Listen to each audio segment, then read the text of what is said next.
अरे केशव! रघु ने पीछे से मेरे कंधे पर हाथ रखा। यह जारा के अंतिम संस्कार का दिन था। पुलिस स्टेशन से निकलने के बाद मैंने अपने माता पिता को सारी बातें बताई। मुझे चंदन अरोड़ा को भी सारी बातें बतानी पड़ी, जो मुझे लगातार फोन कर रहा था। उसने मुझसे फोन पर बात करते हुए कहा था, मैं तुम्हारे साथ हूँ। तुम मीडिया को बता सकते हो कि तुम एक प्रतिष्ठित कोचिंग क्लास कंपनी के लिए काम करते हो, चंदन क्लासेस। हम राष्ट्रीय स्तर पर जा रहे हैं, तुम्हें पता है ना। मुझे उससे बताना पड़ा कि मैं मीडिया से बात नहीं कर सकता। अकेले ही इसे अपनी कक्षाओं को बढ़ावा देने के लिए पीआर के अवसर के रूप में इस्तेमाल करना चाहता था। सौरभ और मैं छतरपुर में जारा के घर के पास मुस्लिम कब्रिस्तान में आए थे। हाय रघु, तुम कब आए? मैंने उसकी ओर मुड़ते हुए कहा। उसके बाएं हाथ पर प्लास्टर बंधा हुआ था। उसके माथे और गर्दन के पिछले हिस्से पर चोट के निशान थे। उसने सफेद कुर्ता पजामा पहना हुआ था। उसने अपना काला चश्मा उतारा और अपनी आंखें रगड़ी। कल शाम तो तुमने उसे देखा? उसमें नरम उसने नरम आवाज में कहा। मैंने सिर हिलाया। मुझे सब कुछ बताओ प्लीज, रघु ने कहा। मैं अंधेरे में नहीं रहना चाहता। किसी तरह जारा की मौत के बाद मुझे उसके प्रति उतनी दुश्मनी महसूस नहीं हुई। मुझे आश्चर्य हुआ कि क्या उसे जारा द्वारा अपनी मौत से पहले मुझे भेजे गए संदेशों के बारे में पता था। शायद मुझे उसे बता देना चाहिए, मैंने सोचा। मैंने उन्हें पहले ही पुलिस को बता दिया था, जो शायद उसे अंततः बता ही देगी। मैं उसे यह बताना चाहता था कि जारा मेरे साथ वापस आना चाहती थी।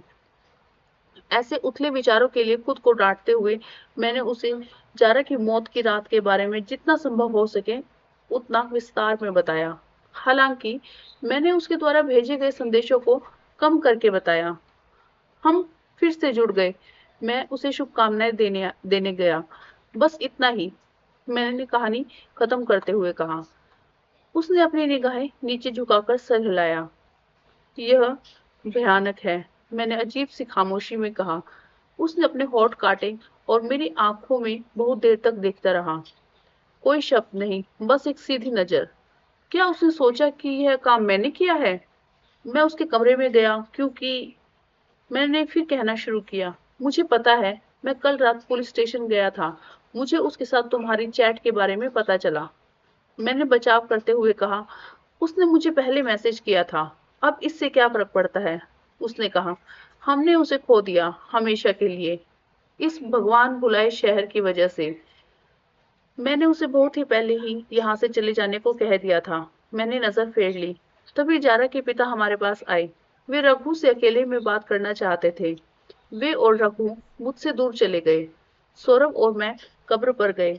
जारा का शरीर सफेद कफन में लिपटा हुआ था। मुझे एक अजीब सा एहसास हो रहा था कि वह मेरे पास आकर उससे बातें करने का इंतजार कर रही थी, और जब मैं ऐसा करूंगा तो वह जाग जाएगी और वह खूबसूरत मुस्कान मुस्काएगी। एक ऐसी मुस्कान जो सब कुछ फिर से ठीक कर देगी। पास में ही कुछ बुजुर्ग मुस्लिम पुरुष अरबी में ऊंची आवाज में प्रार्थना कर रहे थे। सफदर उनके पास आकर खड़ा हो गया। उसका चेहरा उदास था। दोनों हाथ जोड़े हुए थे। हालांकि मुस्लिम अंतिम संस्कार में आमतौर पर महिलाएं मौजूद नहीं होती हैं, लेकिन जारा की सौतेली माँ जैनब कुछ रिश्तेदारों के साथ उसके पीछे थोड़ी दूर खड़ी थी। जारा के पिता ने मुट्ठी भर मिट्टी ली और जारा के सिर के नीचे रख दी। मैंने जारा के सौतेले भाई सिकंदर को देखा, जिसके बारे में मुझे पता था कि वह 20 साल का होगा, लेकिन अपने बच्चे के चेहरे के कारण वह बहुत छोटा दिखता था। लेकिन अपने बच्चे से चेहरे के कारण वह बहुत छोटा दिखता था। मैंने सिकंदर को केवल कुछ पुरानी पारिवारिक तस्वीर में देखा था। जारा के पिता, जो मूल रूप से श्रीनगर के थे, जारा के 3 साल की उम्र में विधुर हो गए थे। जब जारा 5 साल की हुई तो उन्होंने श्रीनगर में फरजाना नामक एक विधवा से शादी कर ली। फरजाना ने अपने पहले पति को कश्मीर में उग्रवाद के कारण खो दिया था। सिकंदर उस शादी से उसका बेटा था। इसलिए जारा और सिकंदर कश्मीर में सौतेले भाई बहन के रूप में एक साथ बड़े हुए। 8 साल बाद सफंदर और फरजाना का तलाक हो गया। जब सफंदर को पता चला कि उसके परिवार की जड़ें उग्रवादी है, सफदर कट्टरपंथियों से नफरत करता था। वे अलग हो गए। इस बीच सिकंदर वहीं रुक गया और अपनी माँ फरजाना के साथ श्रीनगर में ही बड़ा हुआ। सिकंदर ज़ारा के शरीर के पास खड़ा था। दोनों उंगलियां आपस में जुड़ी हुई थी। उसने एक गे, उसने एक गेंद उठाई, मिट्टी की गेंद उठाई, मिट्टी से बनी एक बोतल ज़ारा की ठोड़ी के नीचे रख दी। रस्म निभाते हुए वह रो पड़ा। ज़ारा और सिकंदर अपने माता-पिता के अलग होने के बाद भी करीब रहे। भले ही सफदर ने संपर्क को हतोत्साहित किया।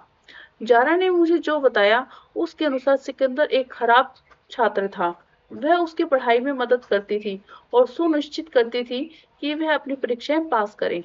जब ज़ारा कश्मीर से चली गई, तो उसके ग्रेड गिर गए और वह कभी 5वीं कक्षा से आगे नहीं बढ़ पाया। मैं बस यही उम्मीद करता हूँ कि सिकंदर ठीक हो। वह अभी बच्चा है। ज़ारा अक्सर मुझसे यही कहती थी। मैंने आईआईटी दिल्ली से ज़ारा के पीएचडी गाइड प्रोफेसर सक्सेना को देखा। वे अपनी पत्नी के साथ अंतिम संस्कार में आए थे। प्रोफेसर सक्सेना आईआईटी में छात्र मामलों के डीन भी थे। वे सफदर के पास गए और उन्होंने कुछ मिनटों तक एक दूसरे से बातें की।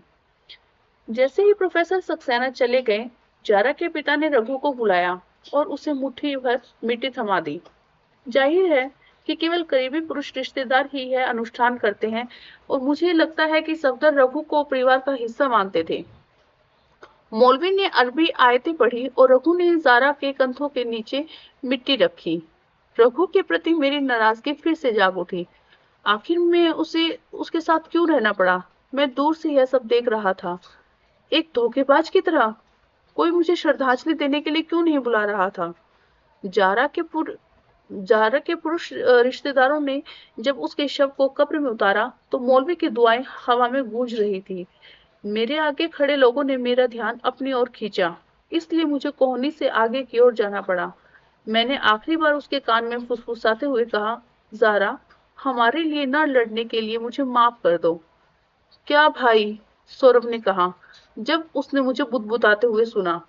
कुछ नहीं, मैंने कहा, अपनी गीली आंखों को उससे बचाने के लिए अपना सिर दूसरी ओर कर लिया। क्या हम चलें? सौरभ ने कहा, मुझे नहीं लगता कि वे हमें यहाँ चाहते हैं। मुझे उसके पिता को अपनी संवेदनाएं व्यक्त करने दे और फिर हम जा सकते हैं। जैसे ही उन्होंने ज़ारा के शरीर को मिट्टी से ढका, सफदर ने एक लंबे आदमी से बात की। वह 30 साल का था। वह आदमी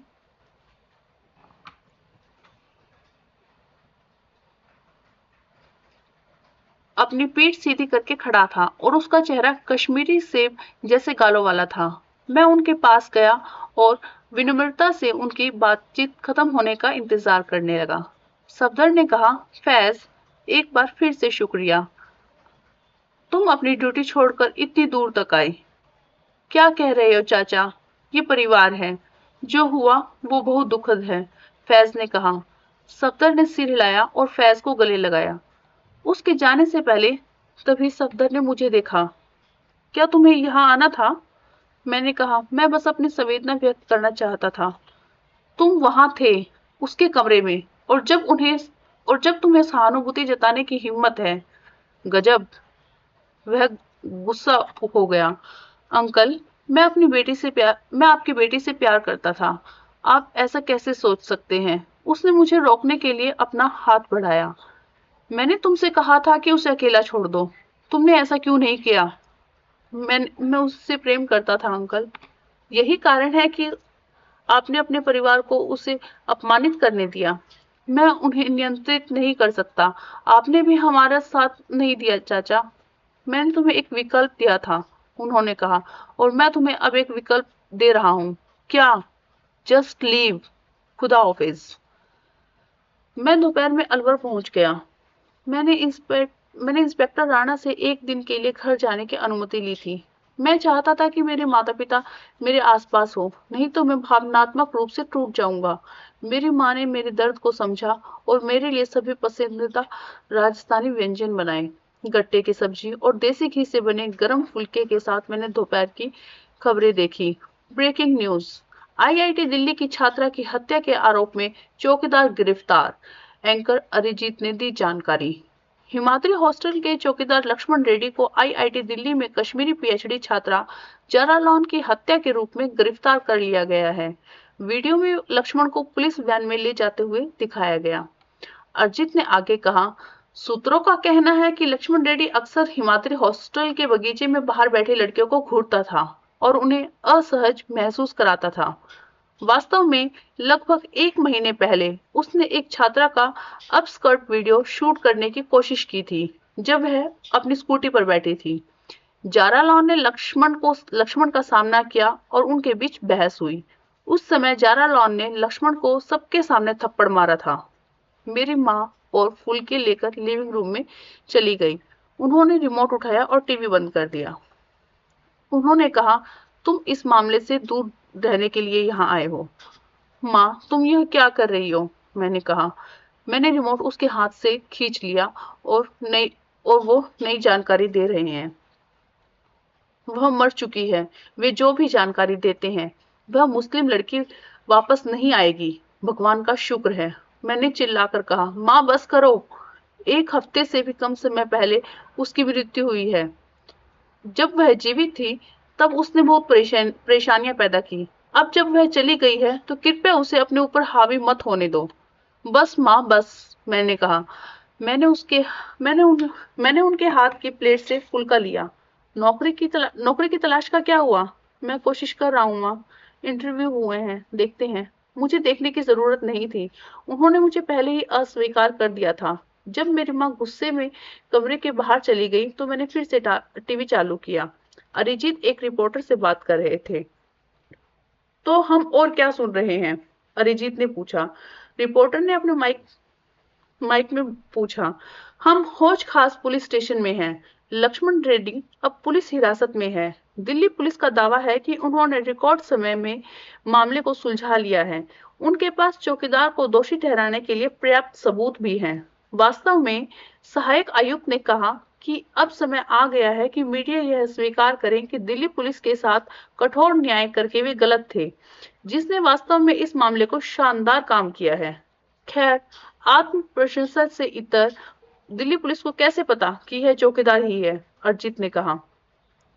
सीसीटीवी फुटेज में चौकीदार 40 मिनट तक गायब दिखा। वह ताक झांक करने वाला था। उसे थप्पड़ मारने वाली जारा लॉन ने भी उसके खिलाफ शिकायत दर्ज कराई थी।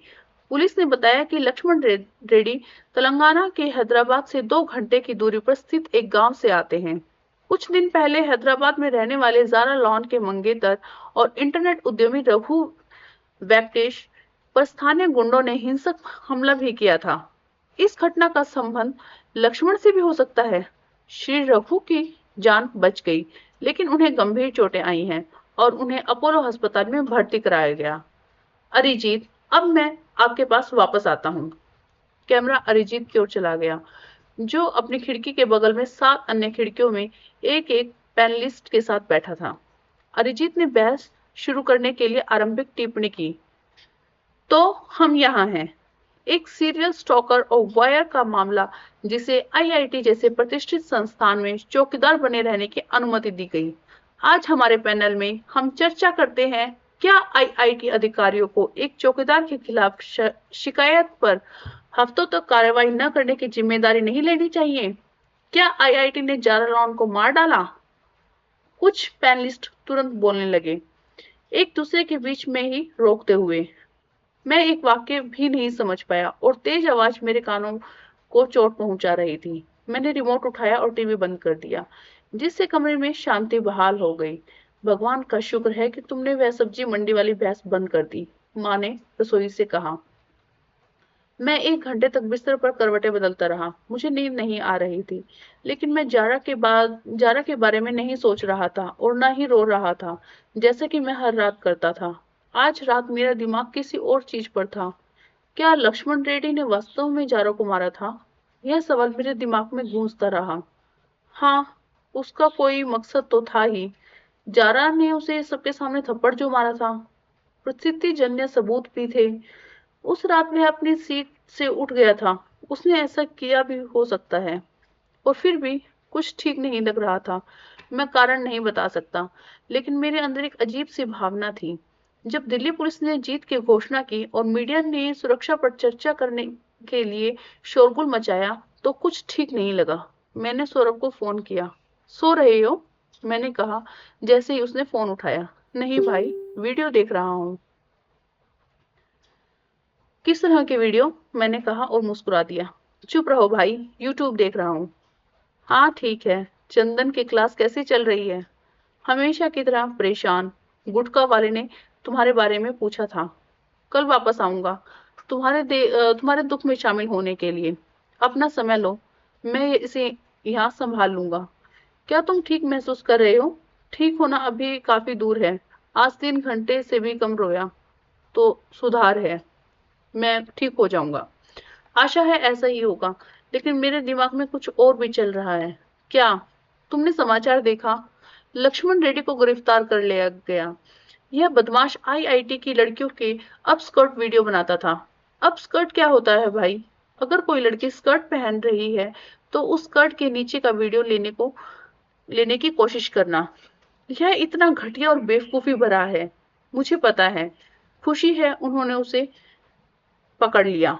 हाँ, वह बीमार है गोलू, लेकिन क्या उसने जारा को मारा? क्या? तुमने सुना है ना? है ना?